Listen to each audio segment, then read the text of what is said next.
Now we're number one. Now we're the top. No more confusion. No more confusion. My number one is Halloween. John Carpenter's Halloween, not Rob Zombie's. Sorry. No, that's okay. That's okay. So, like, and I'll say this really quickly, and I'll try not to hog yours, but Rob Zombie is one of those guys where he does gore for the sake of gore. Yeah. And certain movies works, like House of a Thousand Corpses, horrifying. Horrifying. And that's probably why I didn't want to watch the Walrus movie. Oh, what, Tusk? Tusk, yeah. Oh, okay. Because I was just like, some of those scenes, I was like, my brain literally should not be seeing this. Kind of fucked up, Tusk. But then you see, what's the prequel to it? Well, the sequel's Devil's Rejects. Yes, that was really good. That was amazing. That was really good. Not that scary. That was like 100% spin off. Like the genre just totally switched. Yeah, like you went from this horrifying, gory.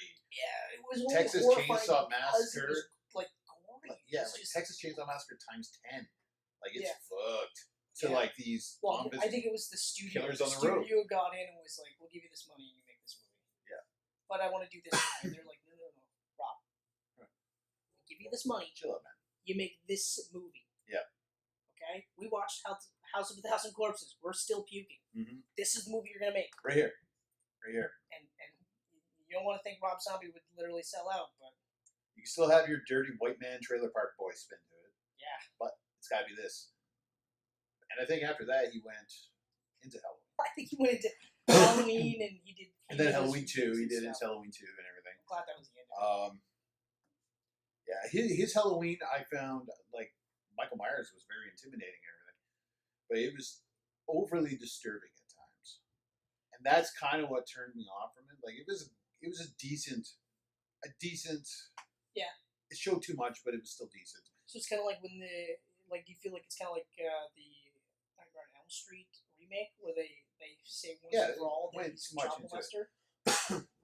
I didn't need to see an hour of young Michael beating up kids. You know what I mean? Like brutally murdering a child. Like I didn't need to see that. Like the first movie is so perfect. Fucked up kid goes to the asylum, breaks out of the asylum, comes back to chase down his fucking sister. Yeah. Boom. Like just that's it. Simple. I agree. Like no supernatural stuff. You know, he's just a crazy guy who just wants to kill his sister. Yeah. And anyone else that's going to get in the way or whatever. Yeah. Continue. So I'll let you take the lead. Like, we've both seen this movie, so it's not like I'm going to...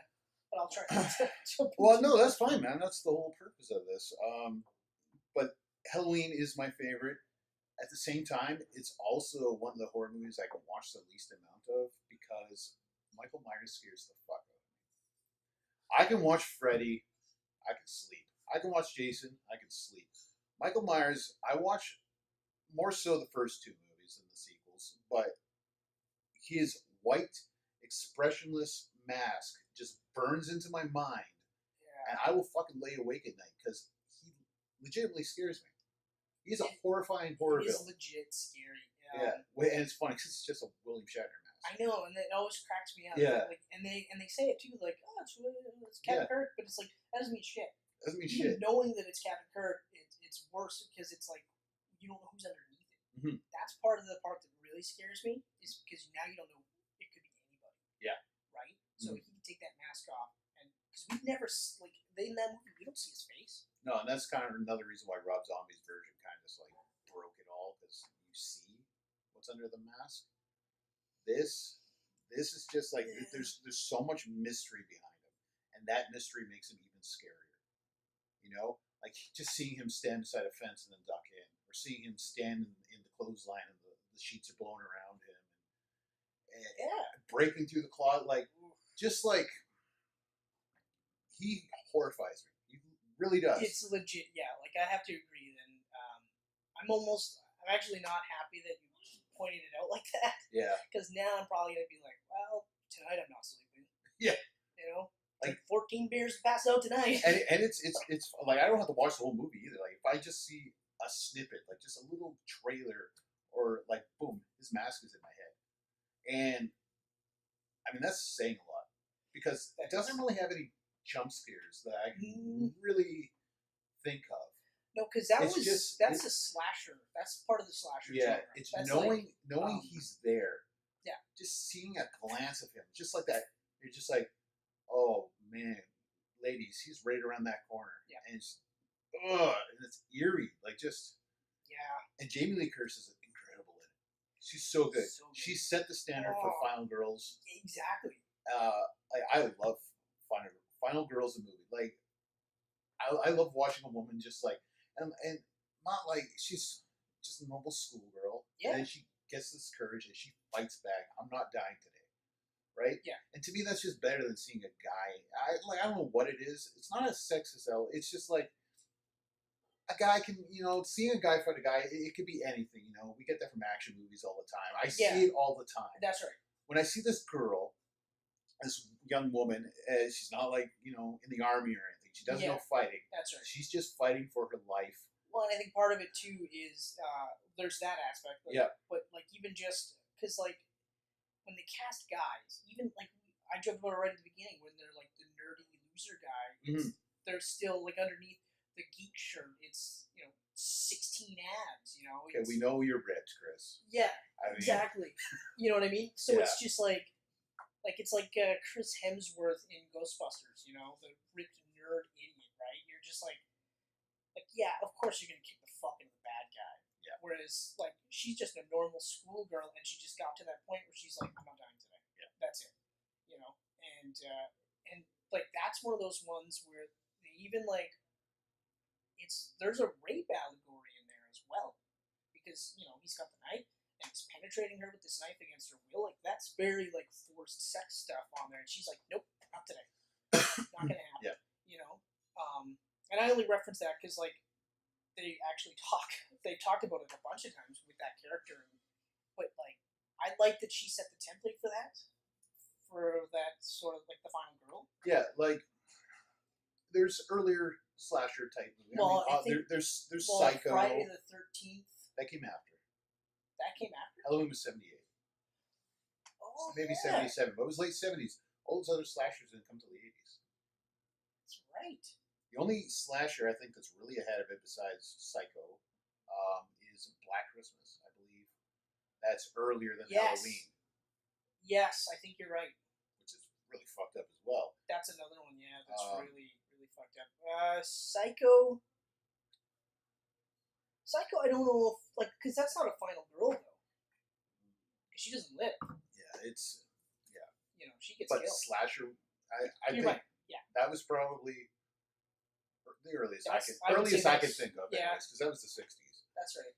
But yeah, no, that's right. Black Christmas. I always forget about Black Christmas. That's always been one of the ones where I've wanted to watch the original. Yeah, it's so much better than the remake. Yeah. Creepier, way creepier. Wow. Like the guy's voice on the phone it's but eerie. even just like the way those movies are shot too, it's like they're almost shot like in a gritty filter. Yeah. Because it just feels dirty. It feels dirty. Yeah, exactly. Yeah. Like you just like you said too, like just the little pop-ins with Michael Myers, and you're just like. I know, and it's scary for multiple reasons. This movie, it's a very confident first movie, though. If you think about it, like the complete lack of jump scares, because those are easy. Mm-hmm. I can just hide in a corner and jump up and scare you, and you're gonna be, oh my god, you scared me, and then we're gonna laugh, and it's easy. Whereas this is like I think part of the reason is I like that there's constant ramping up of tension, and then you're just like, oh, like it's just. And then, of course, when she beats him, then it's just like this huge release where you're like, "Oh, you did it! Yeah, you did it." She doesn't because the body's gone. That's right. It's like, ho. That's why I think it works.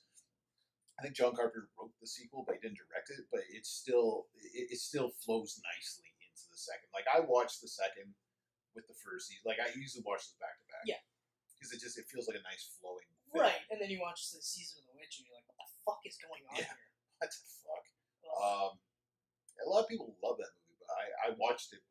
I watched it for the first time last year. Usually, I just watched Michael Myers. I watched it for the first time last year. Fuck, did not like it at all. I watched Season of the Witch first. Interesting. because like I mean, you're familiar with the character, you know who he is and all this other stuff. But it was just one of those like, I was renting movies, I saw it, I thought, oh, okay, Halloween, Season of the Witch, okay. Didn't even read the back or anything. Yeah. Watched the entire movie, and I watched it a couple of times. First time I was disappointed because it wasn't a Michael Myers movie. Mm-hmm. What the fuck? So then the second time I watch it based on the simple premise that I know it's not a Michael Myers movie. I understand now that they were hoping to do an anthology type of thing. Yeah. I watch it again. It's still a fucking terrible movie. It's not a good movie. It's a gore movie, and it's not a horror movie.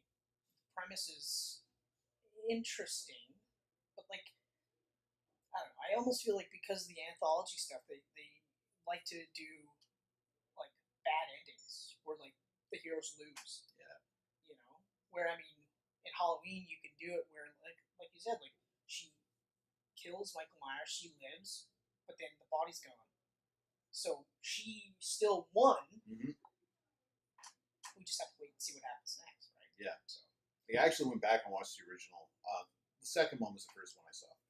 okay. Because I was at home with pink eye when I was in high school. Which is scary enough as it is. I was watching the Sci-Fi Network or whatever, and I watched Halloween 2. It was horrifying. But then I went back and watched the first one after that. Way scarier than the second. Yeah.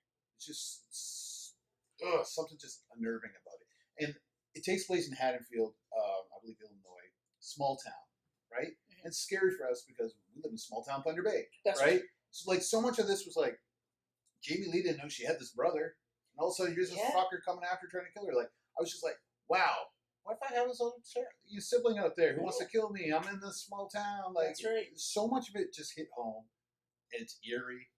The score, like that's probably the greatest horror theme of all time. I have to agree. Like Friday the 13th comes close second, I think. Friday the 13th, the only thing that really like always jumps out at me is that like. Yeah, right away you're like, boom, Friday the 13th. Right. This lights, like, even the music creeps me out. Yeah. So, yeah, I mean, I can't really say anything else. Michael Myers, ultimate horror villain, scares the fuck out of me. Yeah, he's. That's my number one. Okay, good choice by the way, actually, because like Halloween was one of those ones where, like I said, like I was always more the Freddy and Child's Play guy, but that was one of those ones where like I was legit scared. Yeah.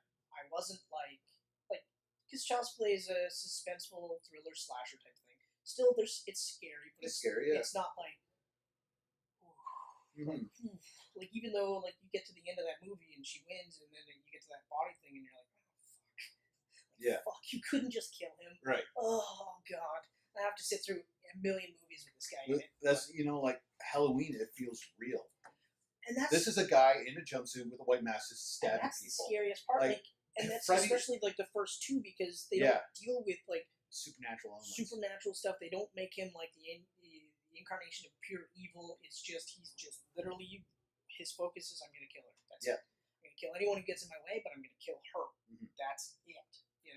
But then later, like even though I said like 4 and 5 are two of my favorites as well, and that's where they get more into the supernatural stuff. They're still like just real enough where I'm still scared, but I agree. The first two are just like, oof.